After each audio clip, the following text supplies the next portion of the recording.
From the National Museum of African American Music in Nashville, Tennessee, this is Just Conversations, presented by the Metro Human Relations Commission.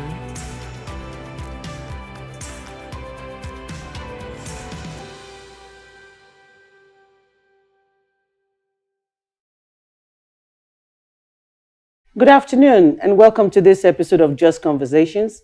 This afternoon we'll be talking about the budget process and we'll be focusing on equity in the budget process. We're grateful to the Metro Human Rights Commission for organizing these Just Conversations. We're also grateful to the National Museum of African American Music for hosting us this afternoon. I have with me a great panel and I know they're ready to go. And I will allow my panel to introduce themselves, starting with our brother Davie Tucker. I am Davie Tucker. I pastor Beach Creek Baptist Church. I'm also the current chairperson of the Metro Human Relations Commission, but I'm also associated with American Baptist College, where our focus is on what we call SEAL, social justice, equity, advocacy, and leadership. So I'm glad to be a part of this. Thank you. Hello, I'm Kyontze Toombs, Metro Councilwoman for District 2. And I'm Metro Council Member at Large, Burkley Allen, and also Chair of Metro Budget Committee. Thank you. As you can see, we have a great panel. And by the way, I'm Council Member at Large Zulfat, Suara. And the budget is a very important part of the conversation because the city cannot do anything without money. And so it's very important that everything that we do centers around budget, and that it's important that we look into how to get our community involved, which is the focus of this conversation. So I'm going to start with Burkley Allen. As the current budget chair, can you lay out the process for Metro budget for us? And if you would put it in layman terms, also I wanted to look at who establishes the priorities. And is there a timeline for budgeting process? And if you can explain it to our listeners in a way that people will understand. Certainly, happy to do that. So the budget has two parts to it. There's the capital budget and the operating budget. And capital budget is typically somewhere between $200 million and $400 million every year. And the operating budget is somewhere on the order of $2.5 billion. Last year it was $2.6 billion. It will probably be more than that this year. So those two budgets get worked through every year over the course of the year. Last year, the $200 million, actually last year's capital spending budget was over $400 million because we were catching up from a previous year where we had none because it was a very difficult year. So the next year we just had lots of need.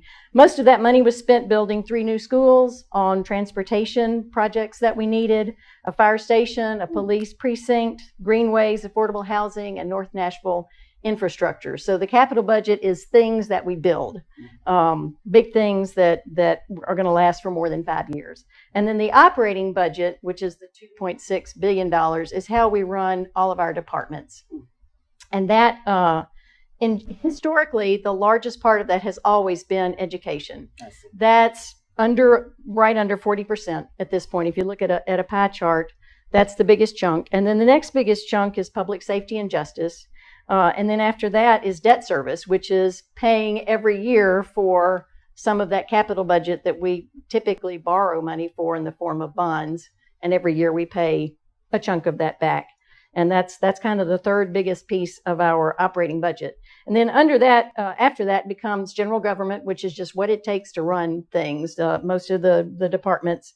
And then infrastructure, which is water and transportation. Actually, water is its own separate item. We'll talk about that separately. Then health and social services, and the last little piece is recreation and culture. So that's sort of the whole pie chart of how we spend all that money. And the revenues for that come mostly from property taxes. Over half of our revenues come from property taxes, and then about a third of it together comes from sales tax and from grants that we apply for. Federal, state, nonprofits, we are always on the lookout for ways to bring more money to the city to offset what we need to spend our property taxes on. So you asked the question about how the priorities are established. The process begins in the mayor's office. The mayor creates both budgets as a starting point, and then the council works through a process that I'll talk about in just a second to tweak that and to refine it. So the mayor speaks to all the departments, asks them what they need to operate and serve the citizens well, and then comes up with a proposed budget, again, both for the capital projects part and for the operating part. And then secondly, from that, the council has the ability to tweak those budgets based on what we're hearing from our constituents and from talking to the departments. And I'll walk you through that process in just a second. We have also a number of strategic plans that have been based on community input for sidewalks, for our parks, for our major and collector streets. And we also have some federal impositions for water, for example, which again is its own separate budget, but there's a consent decree that says you have to do this to your water system because some of it was built over 100 years ago and is old technology that is not environmentally sustainable. So we've got some federal input on priorities for how we spend some of that money because we've got to separate our two systems. So that's where the priorities come from. And then who makes the final decision? Ultimately, the council makes that final decision because we end up voting on the tax after we go through this process. So you asked about the timeline. It begins officially in January with the department hearings. Then the mayor creates his budget and presents it to the council, usually around May 1.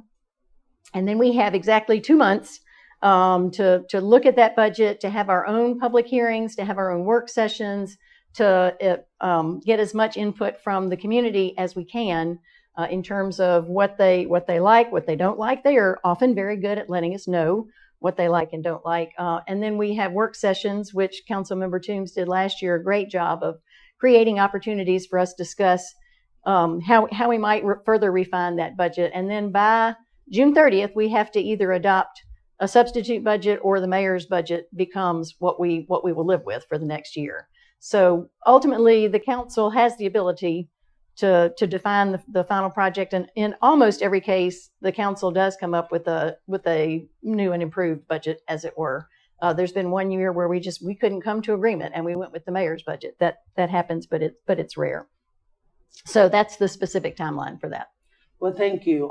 In your conversation, you're talking about a lot of money. 2.6 billion, 400,000. We're talking about schools in the police station, fire station, in a county that is this big. And we have it's a very large county. So for you as the former budget chief, what I want you to address is that what is some of the strategy that you know of, or policies or procedures that you know of, that allows the constituents to actually have an impact on the budget? So transparency was one of the core, values for my term as budget chair. So I wanted to educate the public on what the budget is, how it works, how they could be involved. And so during my term, myself and my vice chair created the Metro Budget 101 series. So that was an 11-part series, and we pulled in the departments that are typically like the hot button topics. We pulled in experts on, the city's finances, the finance director, different council members, just to educate the public and give folks the opportunity to ask questions about our budget and how it works. Also, last year, there were more budget work sessions, and that was just another opportunity for council members to come to the table with what they're hearing from their constituents and to put that knowledge into what ended up being the substitute budget that passed council. There are other opportunities for folks to get involved in the budget process. I think the first line is your actually your district council person. Because like you said, this is a large county, 700,000 people live here. 700,000 people can't have a conversation together. So that's why we have 35 district council persons and 5 at large. So you can talk to your district council person, and that person can bring your thoughts and opinions to the discussion. I also tell people to talk to the mayor and his staff. And when I say talk to the mayor, that's not you see the mayor at a reception and you make a passing comment that I think this should be in the budget. He has a million of those conversations. He's not going to remember that. So what you really want to do is have a sit down meeting with the mayor and his staff and really get your opinions out there. And obviously he can't have 700,000 meetings. However, I think there's strength in numbers. So if there's an organization that feels strongly about certain aspects of the budget, there is, like, even if it's not with the mayor, it could be with someone on his staff. And when you have those sit down conversations and the person is taking notes about what you're saying, then it's kind of cemented what your opinions are, and that can influence what goes into the mayor's proposed budget. Same thing with your district council person. Also, the public hearings that are part of the budget process, that's an opportunity, and we've had probably record attendance at the past couple of public hearings for the budget, but that's an opportunity to talk to the entire council about what your opinions are on the budget. Thank you. So these are council members, and they laid down a very nice scenario for us in terms of the process and how you could be involved. Brother Tucker, does this work the way they're telling us? Are there some bottlenecks? What are your concerns? What are some of the equity issues in your experience as someone who's been in the community for a long time that is in the process as it's laid out right here? Well, it is the process. And on many levels, it's the process that's flawed.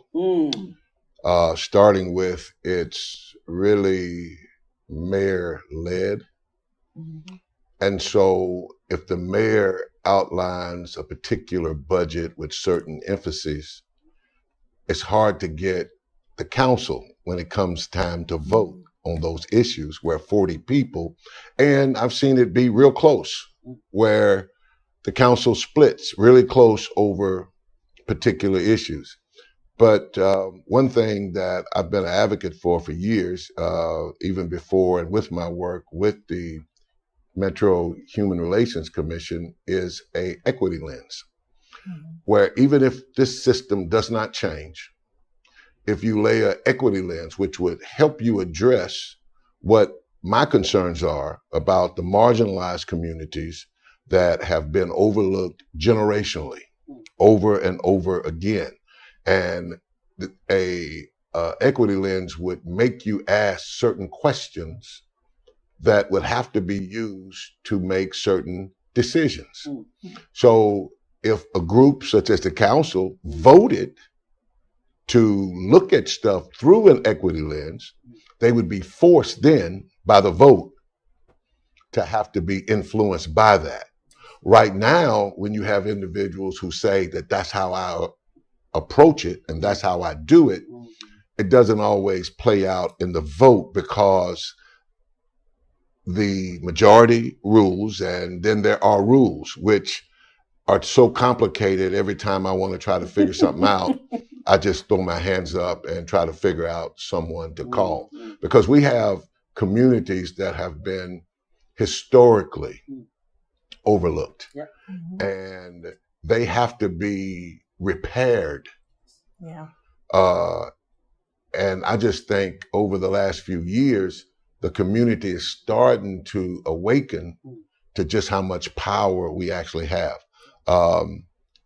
Councilwoman Toombs talked about how over the last couple of years, the public has shown up. And that is thanks to organizations like the People's Budget Coalition, who literally took that whole budget and broke it down into easy pie chart reading for folk to understand. This is how your money is being spent. A great example, and one of the hot button issues that Nashville has dealt with, is the well over a third of the budget that goes to what they call public safety and justice. Y'all have to rename that, because that whole justice piece just makes me Courts. call it courts, but y'all call it justice. When we all know that because the city has not addressed certain systemic issues, that those issues, even if they're unaddressed, they don't go away. But so you have to do something with it. Homelessness, we will not address it in a way that will make a dent in it. So you give more to police so they criminalize homelessness. Great example, and then I'll shut up. When we were at the height of the pandemic and the city issued the ordinance of wearing a mask, the then police chief says, I'm not going to do that. Literally, it was in the paper. He's not going to do that. Under current pressure, it kept going on. Finally, when they did do it, they arrested a homeless man, a black homeless man, put him in jail with a $5,000 bond, which I think one may say that that's anecdotal. I kind of say that that's really how that system is really set up to work, in spite of some of the people that is inclusive of you three that I really think are there trying to make the best out of the situation that you've been presented with. So thank you. And what I want this conversation to be about is I want to talk about what is, and I want us to look at the issues. But I also think it's important for us to look at going forward. How do we make this better? How do we make sure that our constituents have a say in our budget? How do we engage the people? How do we address the bottleneck issues that you just highlighted? It's a great process in place, but something is not working, and how do we address that? So I'm going to start with you, Councilmember Toombs. You were the budget chair last year. You had your budget series. You've done this. You have the experience behind you. What are some of the things that if you had to go back, that you would do differently, or some of the things that you think could have been changed in the system so that it addresses these equity issues as we move forward? So one thing that I actually just thought of that I think would be helpful is if the council had more time with the budget. The charter gives us 2 months. Oh. And so obviously the charter would need to be changed. But I think that if council members had more time to talk with their constituents and to bring those ideas to the table, 2 months is really a short amount of time. As Pastor Tucker said, it's a mayor-led process. And again, that's dictated in the charter as well. And once you get the mayor's proposed budget, then you've got 40 people like looking at it and trying to come up with a compromise on what the final budget should look like. So start early, and I think it will be good for council members, even if it's outside of the charter, to start that conversation with your community members early. So I'm going to come to you, Councilmember Allen, as the new budget chair. You heard what your predecessor said, and you've heard some of the issues.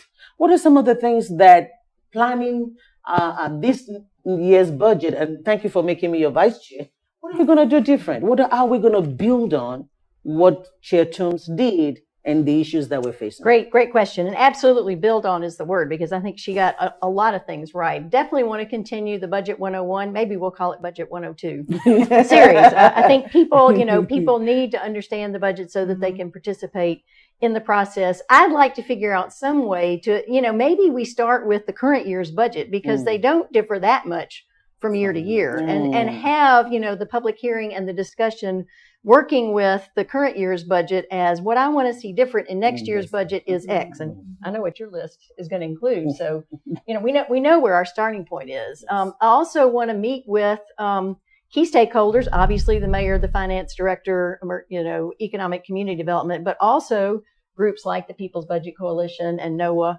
and PATH. And just hear from organizations that are passionate advocates for underserved communities. We don't have infinite amounts of money. We will have to make hard choices, and we all hate that. But let's at least start the conversation early enough that we know, where we need to move money from, and to try to move closer to what those goals are. So that's part of what I'm hoping to do. I'm liking what I'm hearing. All right, good. So Pastor Tucker, I'm going to ask you now, the process doesn't work if the people do not participate. If you have hearings and people are not telling us, or people are not communicating with the mayor or the council members, we would not know. We cannot know everything out there. So I want you to address our audience and tell people why it's important for them to be engaged in the process as laid out, especially the new things that I'm hearing that I like. Well, I want to say thank you publicly to Councilmember Toombs. Folks were sharing her budget process. We also at American Baptist College teach civil process. Because if you don't know how it works, then it becomes that representative's job to tell you how it works. And that doesn't get to what the problem is.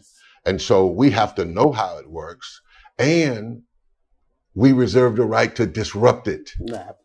And what I was really disheartened about was some of the minority members of council last time actually made public remarks to us about our disruption. When the system does not work for us, we do it, take it, go home? Because ultimately that ends up happening.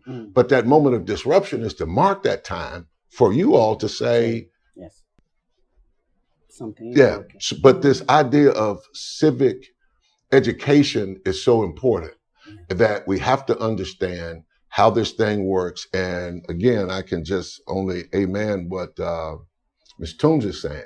You got to get in front of the decision makers. You got to get in front of them early, and you got to get in front of them often. But when communities can build public political strength, then you start voting and putting people to be system changers. I again want to address what Ms. Toombs said. A lot of what is part of the charter. Well, we changed the charter when we got the COB. So the charter can be changed to facilitate a more equitable discussion around the budget. Even if it remained a mayor-led budget, ultimately it's the 40 council members that have to sign off on it. But if the community had time and invitation, and also in many cases acceptance into this process, I think it would go a long way toward creating what I would call a more equitable, just budget.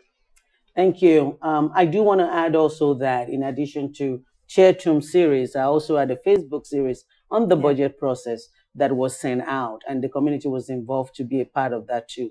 I think that in the last 2 years, we've made some progress. It's not enough. We need to continue to work on it. I know that some of the adjustments that went into the substitute came from the minority caucus, and I think that we just need to keep doing it. What I'm hearing the most is that we need to hear from our constituents. The mayor needs to hear from our constituents, and we don't want to wait until the last minute to do that. I like what you said about let's start early using last year to be able to at least get the process started. So I think that we've heard from all sides, and I think it's something we need to do.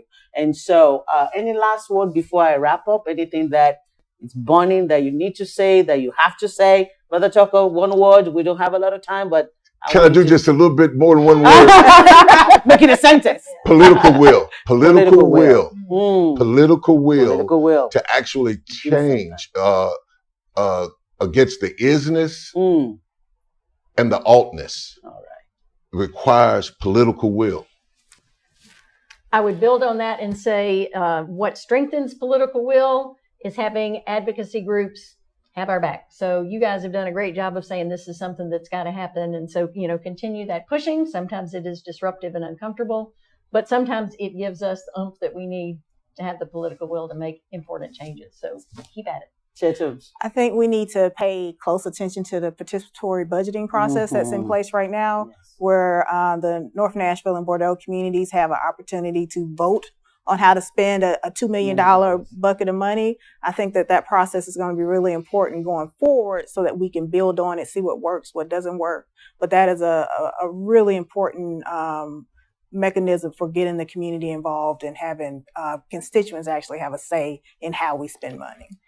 I would say this as someone that ran on participatory budgeting. I always say this, that a budget is a moral document that takes the money to address the issue that is important to the community. The money part is important, but the issue is very crucial. And we would not know the issue unless the community participate. Brother Tucker, one word, I think you were going to say something. The participatory budget for me is at the $2.6 billion. I'm grateful for that. Yes, that's what we're asking folks to do, right? Yes. We're saying call the mayor, talk to your council as we're looking at the bigger budget. But the $2 million is like our practice run. Right. So I think that's what we want to do. We want you to participate. We want you to engage. And we have to have the political will to make sure we're listening to the people, to make sure that their voices are heard, to make sure that we're looking at things from an equity lens. That is the charge. And I'm hoping this year, as your vice chair and as budget chair of the Minority Caucus, we're going to make sure that continues. I want to thank my panelists for being here this afternoon. I want to thank my Human Relations Commission. I think I said human rights in the beginning. Relation rights. I think it's about getting things done for the community. I also want to thank the museum, the National Museum of African American Music, for hosting us. This has been a wonderful conversation. Let's keep it going. Let's keep getting engaged. And let's make sure that equity is in our budget. Thank you so much.